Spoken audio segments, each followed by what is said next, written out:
மக்களே, நாய் கடிக்குமா? கடித்தா நம்ம செத்துருவோமா? இந்த காணொலியை முழுசாக பாருங்களேன்.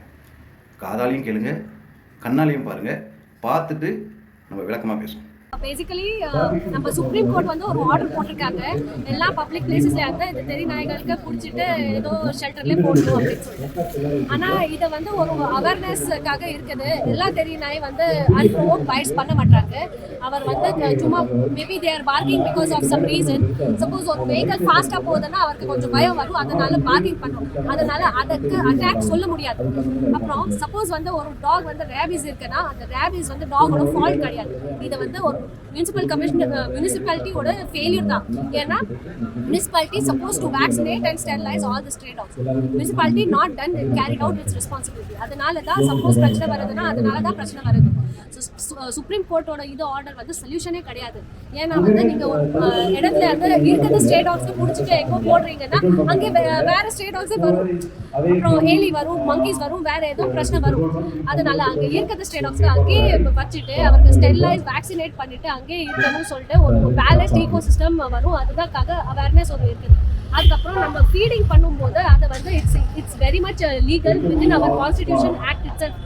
We are supposed to be compassionate towards animals as per the Article 51A of the Constitution.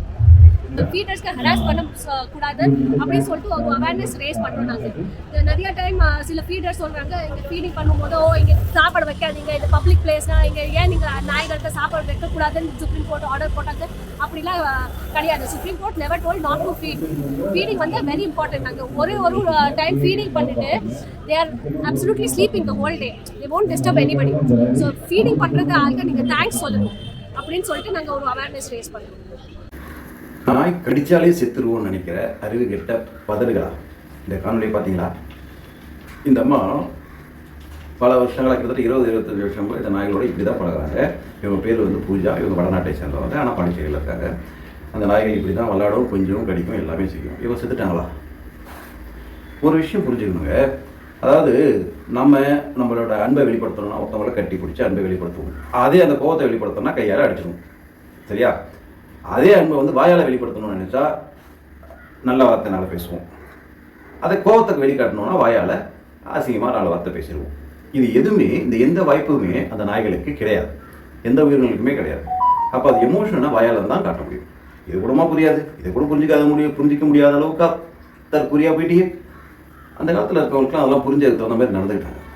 நாய் அதோட அன்பையோ இல்லை கோபத்தையோ வாயால் மட்டும்தான் வெளிப்படுத்த முடியும். அந்த நாய் அந்த பொண்ணை கடிக்கிறாங்க பார்த்தியா, அது கடிக்கிறது இல்லை, அது பேர் அது அன்பை வெளிக்காட்டுது. அதனால ஆபத்து எதுவுமே கிடையாது.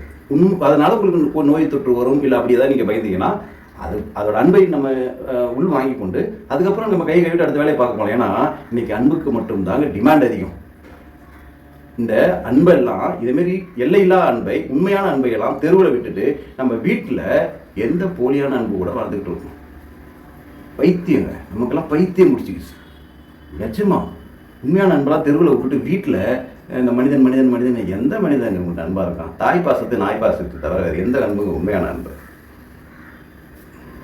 புரிஞ்சு கடிச்சாலும் செத்துற மாட்டோம். என்னைக்கா இருந்தாலும் சாவதான் போகிறோம். என்னைக்கா ஒரு நாள் இறக்கத்தான் போகிறோம்.